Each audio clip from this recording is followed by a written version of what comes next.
মুখ্যমন্ত্রী মমতা বন্দ্যোপাধ্যায়ের কালীঘাটের বাড়িতে ইতিমধ্যেই ৩৫ জনের জুনিয়র ডাক্তারদের যারা আন্দোলনে বসেছিলেন তারা পৌঁছে গিয়েছেন। আর কিছুক্ষণের মধ্যেই আলোচনা, এবং এই আলোচনায় কোন বিষয় উঠে আসে, বিষয় শুধু নয়, এই মুহূর্তে পরিস্থিতির যে জট, সেই জট কাটে কিনা সেই দিকে অবশ্যই নজর রয়েছে। त्योहार और प्यार लाती है रिश्तों में ढेर सारा मिठास। परंपरा वही, सोच नहीं। আদি মোহিনী মোহন কাঞ্জিলাল। আজ আপনারা জানেন যে হঠাৎই মুখ্যমন্ত্রী মমতা বন্দ্যোপাধ্যায় তিনি তাদের অবস্থান মঞ্চে চলে আসেন। তারপর তাদের তরফ থেকে মুখ্যমন্ত্রী মমতা বন্দ্যোপাধ্যায়কে তাদের আরও একবার তারা জানান তাদের দাবির কথা। কিন্তু মুখ্যমন্ত্রী মমতা বন্দ্যোপাধ্যায় সেখানে এসে বলেন যে তিনি এই মুহূর্তে তাদের কাছে এসেছেন, তাদের কাছে গিয়েছিলেন মুখ্যমন্ত্রী হিসেবে নয়, দিদি হিসেবে, এবং সহযোদ্ধা বলে নিজের কাছে উল্লেখ করেন।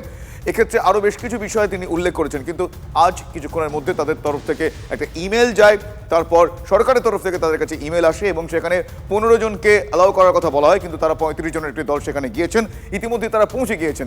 আজকে এই বৈঠক অত্যন্ত গুরুত্বপূর্ণ। সেই বৈঠকে সমাধান সূত্র উঠে আসে কিনা, তারা কতটা তাদের দাবিতে অনড় থাকেন, সেই যাবতীয় বিষয়ে আমাদের নজর থাকবে। এই মুহূর্তে বৈঠক শুরু হওয়ার আগে কি আপডেট আমি জানবো। আমার দুই সহকর্মী সেখানে রয়েছেন, আমার সঙ্গে রয়েছেন আমার সহকর্মী সুপ্রিয়, আমার সঙ্গে রয়েছেন আমার সহকর্মী সৌরভ।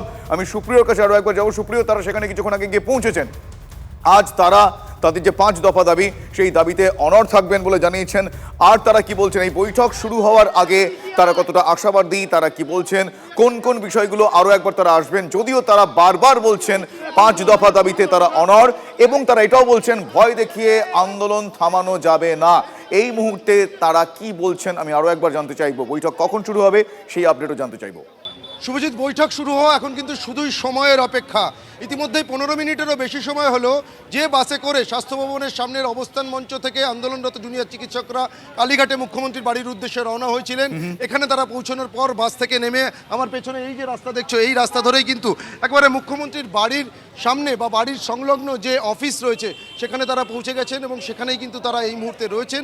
এবং আমরা যেটা জানতে পারছি এখনও পর্যন্ত সূত্র মারফত প্রাথমিকভাবে, যে আর কিছু সময়ের মধ্যেই এই বৈঠক শুরু হবে, এবং সেক্ষেত্রে চন্দ্রিমা ভট্টাচার্য তিনি এসে যেমন পৌঁছেছেন, অন্যদিকে মুখ্য সচিব তিনিও কিন্তু এসে পৌঁছে গেছেন। অর্থাৎ 3 জনেই এই আন্দোলনরত জুনিয়র চিকিৎসকদের সঙ্গে বৈঠকে উপস্থিত থাকবেন, এমনটাও কিন্তু আমরা জানতে পারছি। কিন্তু যেটা সবথেকে বড় প্রশ্ন বা যেদিকে সকলে তাকিয়ে রয়েছে, এই আন্দোলন কতটা ফলপ্রসূ হবে বা কোন পথে এগোবে। জুনিয়র চিকিৎসকরা তারা কিন্তু মুখ্যমন্ত্রী আজ দুপুরে যখন তাদের অবস্থান মঞ্চে গিয়েছিলেন, সশরীরে পৌঁছে গিয়েছিলেন, সেখানে গিয়ে তিনি যখন বার্তা দিয়েছিলেন এবং এই অচলাবস্থা কাটার জন্য তারা যাতে কাজে যোগ দেয় সেই বার্তা দিয়েছিলেন, তারপরে যারা জুনিয়র চিকিৎসকরা রয়েছেন আন্দোলনরত তারাও কিন্তু যেটা বলেছিলেন, তারাও চাইছেন যে এই অচলাবস্থা কাটুক, তারাও কাজে যোগ দিতে চাইছেন। কিন্তু তাদের 5 দফা যে দাবি রয়েছে সেই দাবিকে সামনে রেখেই কিন্তু এই বৈঠক বা আলোচনা হবে। তবে সেক্ষেত্রে গত বৃহস্পতিবার যখন নবান্ন সভাঘরে পৌঁছেছিলেন জুনিয়র চিকিৎসকদের প্রতিনিধিরা, তারা সেখানে যাওয়ার পরে কিন্তু সেই আন্দোলন কার্যত ভেস্তে যায়। তার কারণ তাদের তরফ থেকে যেটা দাবি তোলা হয়েছিল যে লাইভ স্ট্রিমিং, বৈঠক যখন চলবে তখন লাইভ স্ট্রিমিং করতে হবে। কিন্তু রাজ্য প্রশাসন সেই লাইভ স্ট্রিমিংয়ের ক্ষেত্রে তারা কিন্তু রাজি ছিলেন না, এবং সেই কারণে সেই বৈঠক ভেস্তে যায়। কিন্তু আজকে যখন মুখ্যমন্ত্রী মমতা বন্দ্যোপাধ্যায় অবস্থান মঞ্চ থেকে চলে আসার পর জুনিয়র চিকিৎসকদের তরফ থেকে ইমেল করা হয়, সেই ইমেলে তারা কিন্তু স্পষ্টভাবে কোথাও সেই লাইভ স্ট্রিমিং এই শব্দটি মেনশন না করলেও তারা বারবার যেটা বলছেন, বা সাংবাদিক সম্মেলন যখন করেছেন তারা যেটা বলেছেন যে স্বচ্ছতা বজায় রাখতে হবে। এখন যেটা দেখার যে এখানে পৌঁছানোর পর বৈঠক শুরু হওয়ার আগে সেই স্বচ্ছতার বিষয়কে সামনে রেখে তারা কি দাবি রাখেন। অর্থাৎ তাদের তরফ থেকে কি কোনো রকমভাবে ভিডিও রেকর্ডিংয়ের দাবি তোলা হয়। তার কারণ আমরা যেটা দেখেছিলাম যে আগে গতদিন মুখ্যমন্ত্রী মমতা বন্দ্যোপাধ্যায় তিনি কিন্তু নিজে বলেছিলেন যখন সাংবাদিক সম্মেলন করেছিলেন যে তাদের তরফ থেকে 3টি ক্যামেরা প্রস্তুত রাখা হয়েছিল ভিডিওগ্রাফি করার জন্য। অর্থাৎ আজকে তাহলে আন্দোলনরত জুনিয়র চিকিৎসকদের তরফ থেকে তারা কি দাবি রাখেন, লাইভ স্ট্রিমিংয়ের দাবি না করলেও তারা তাদের তরফ থেকে কোনো রকমভাবে এই বৈঠক চলাকালীন ভিডিও রেকর্ডিংয়ের দাবি করেন কিনা, বা ভিডিও রেকর্ডিং যেটা রাজ্য সরকারের তরফ থেকে বা রাজ্য প্রশাসনের তরফ থেকে বৈঠক চলাকালীন করা হবে সেটার কোনো কপি তারা চান কিনা, এ ধরনের একটা বিষয় কিন্তু এখনও রয়েই গেছে। তবে বৈঠক শুরু হওয়া আর কিছু সময়ের অপেক্ষা। তবে বৈঠকের আগে এই বিষয়গুলোকে নিয়ে যদি কোনো রকমভাবে জটিলতা তৈরি হয়, যদিও যেটা মনে করা হচ্ছে বিভিন্ন মহল থেকে আমরা যেটা জানতে পারছি সূত্র মারফত, আজকের এই বৈঠক কোনোভাবেই যাতে কোনো পরিস্থিতি যাতে প্রতিবন্ধকতা তৈরি না হয় সেদিকেই কিন্তু দুপক্ষই বিশেষভাবে নজর রাখছেন।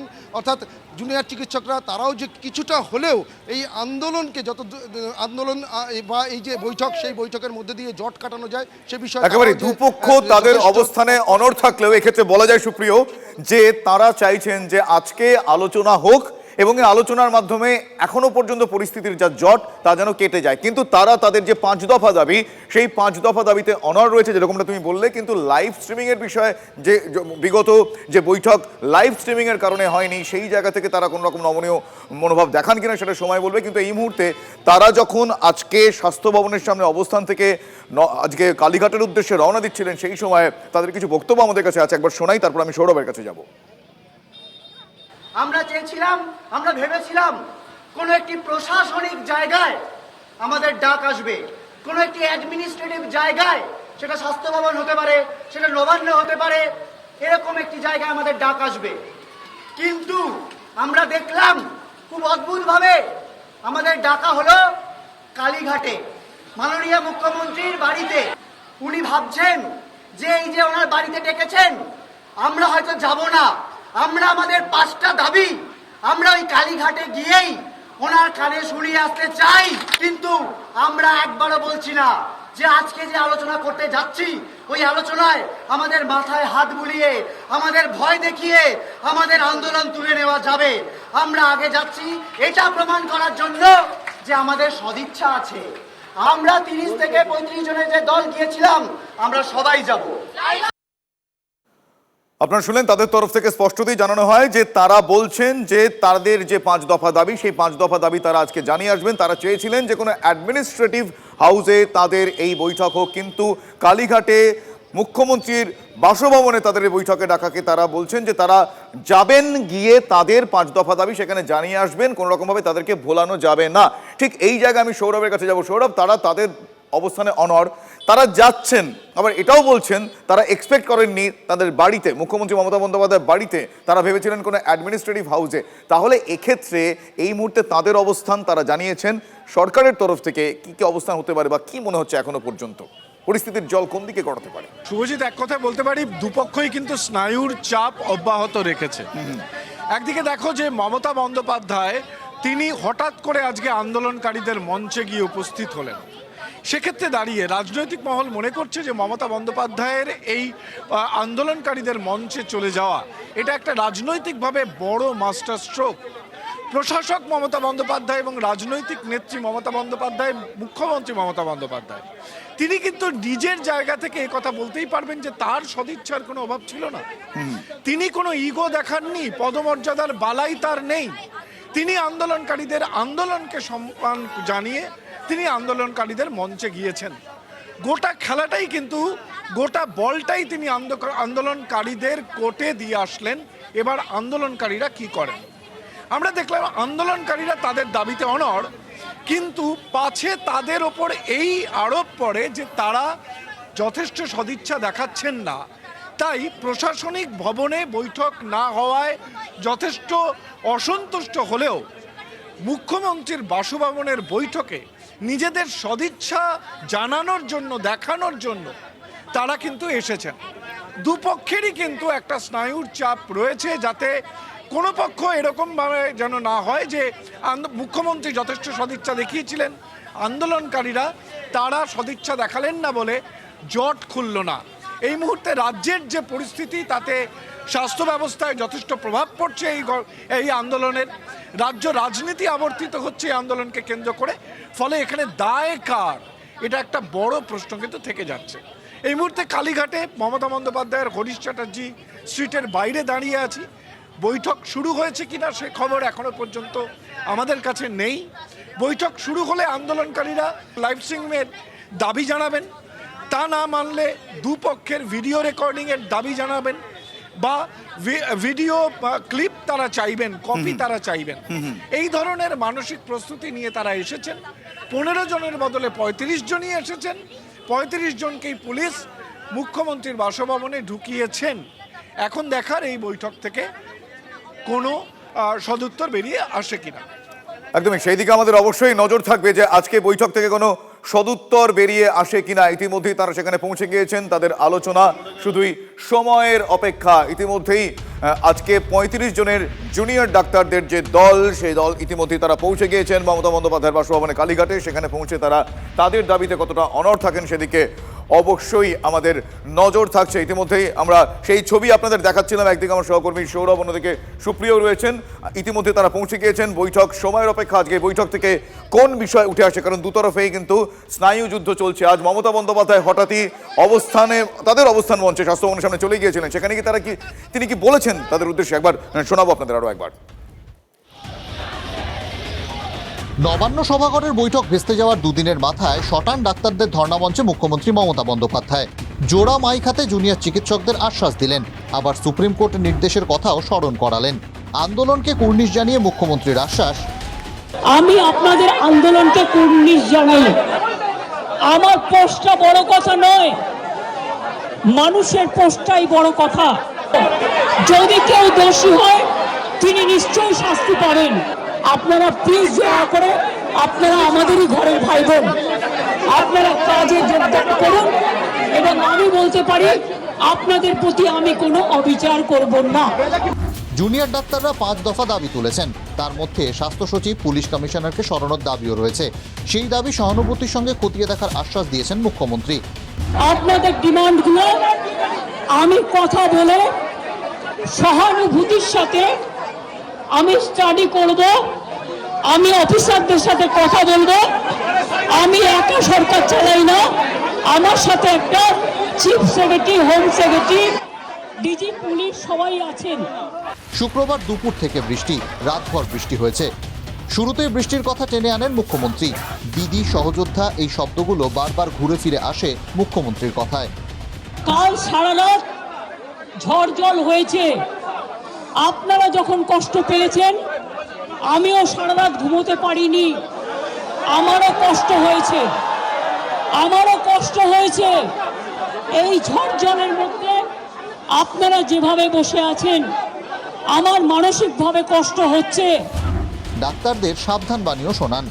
দিদি হিসেবে আপনাদের কাছে আমি অনুরোধ করতে এসেছি, আমি মুখ্যমন্ত্রী নই, আমি মুখ্যমন্ত্রী হিসেবে বলতে আসিনি, আমি আপনাদের দিদি হিসেবে বলতে এসেছি, as a chief minister, as a elder sister, এবং আপনাদের আন্দোলনের সমব্যথী এবং সমসাথী। আর একটা কথা বলবো,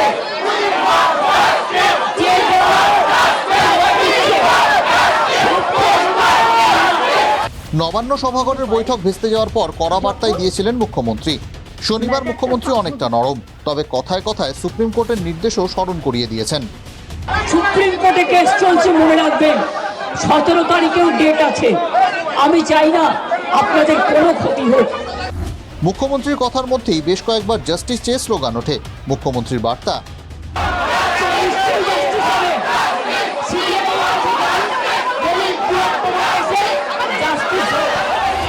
2019 সালের মার্চে শিক্ষামন্ত্রীকে সঙ্গে নিয়ে এসএলএসটির ধর্ণামঞ্চে পৌঁছে গিয়েছিলেন মুখ্যমন্ত্রী।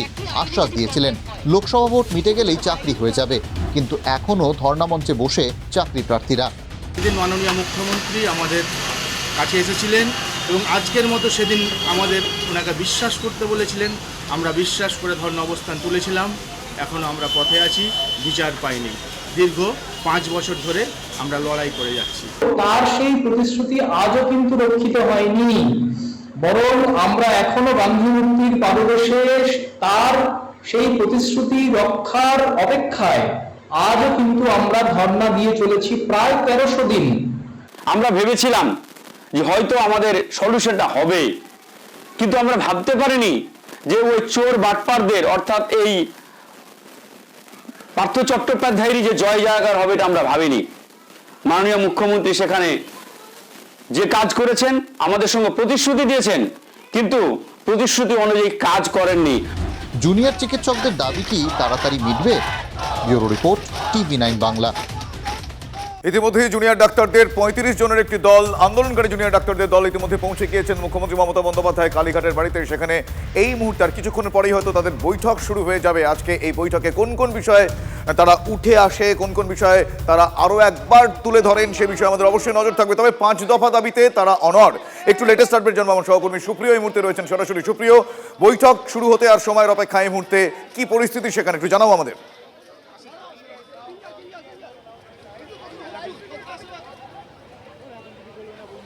দেখো, আন্দোলনরত জুনিয়র চিকিৎসকদের প্রতিনিধিরা যারা বাসে করে স্বাস্থ্য ভবন থেকে রওনা হয়েছিলেন তারা পৌঁছে গেছেন 7টা বাজার বেশ কিছুটা সময় আগেই। ইতিমধ্যেই তারা কিন্তু মুখ্যমন্ত্রীর বাড়ি সংলগ্ন বা বাসভবন পার্শ্বস্থ যে অফিস রয়েছে সেখানে রয়েছেন। তবে বৈঠক এখনও পর্যন্ত শুরু হয়েছে কিনা সে বিষয়ে কিন্তু সুনির্দিষ্ট কোনো তথ্য এখনও পর্যন্ত ভেতর থেকে আমাদের কাছে এসে পৌঁছয়নি। তবে বৈঠক যে একেবারে শুরু হওয়ার যাবতীয় প্রস্তুতি সারা হয়ে গেছে সে বিষয়টা কিন্তু এক প্রকার নিশ্চিত। বৈঠক শুরু হওয়া শুধু সময়ের অপেক্ষা এমনটাই কিন্তু এখনও পর্যন্ত আমরা বলতে পারি। তার কারণ বৈঠক শুরু হয়েছে কিনা সে বিষয়ে এখনও সুনির্দিষ্ট কোনো তথ্য আমাদের কাছে এসে পৌঁছয়নি। তবে বাইরের যে ছবিটা সেই ছবিটা কালীঘাটের একটু যদি দেখানোর চেষ্টা করি, আমার ক্যামেরা পার্সন সমর রয়েছে, বাইরে সাংবাদিকদের ভিড় রয়েছে, তার সঙ্গে রয়েছে কড়া পুলিশি নিরাপত্তা। তার কারণ মুখ্য সচিবের তরফ থেকে 15 জনের যে কথা চিঠি দিয়ে জানানো হয়েছিল 15 জনের প্রতিনিধি দল থাকতে পারবে, তার থেকে কিন্তু অনেক বেশি সংখ্যক প্রায় 35 জনের কাছাকাছি আন্দোলনরত জুনিয়র চিকিৎসকদের প্রতিনিধি তারা এসে পৌঁছেছেন এবং তাদের সকলকেই কিন্তু ভেতরে নিয়ে যাওয়া হয়েছে। তারা অপেক্ষায় রয়েছেন এখনো পর্যন্ত বৈঠক শুরু হয়েছে কিনা সুনির্দিষ্ট তথ্য। বেশ, বৈঠক শুরু হওয়ার পর আজকে দুতরফের এখনো পর্যন্ত স্নায়ু যুদ্ধ চলছে সেই বিষয়ে কি আপডেট তাদের অবশ্যই জানা যাবে। মুখ্যমন্ত্রীর বাসভবনে ইতিমধ্যে পৌঁছে গিয়েছেন 35 জন জুনিয়র চিকিৎসকদের আন্দোলনকারী জুনিয়র চিকিৎসকদের দল। আর কিছুক্ষণের মধ্যেই বৈঠক শুরু হবে। এই মুহূর্তে চূড়ান্ত প্রস্তুতি পর্ব চলছে। আজকে আন্দোলনকারীরা তাদের 5 দফা দাবিতে অনড়, অন্যদিকে আজ তাদের অনশন মঞ্চে মুখ্যমন্ত্রী হঠাৎই সেখানে যান। সেখানে গিয়ে তিনি তাদের উদ্দেশ্যে বলেন যে তিনি মুখ্যমন্ত্রী হিসেবে নন, তিনি আজকে তাদের সহযোদ্ধা হিসেবে এসেছেন, সময় চেয়েছেন তিনি। আজ এই মুহূর্তের এই বৈঠকের দিকে তাকিয়ে গোটা বাংলা বৈঠক থেকে আদৌ কোনো সমাধান সূত্র উঠে আসে কিনা সেদিকে অবশ্যই আমাদের নজর রয়েছে।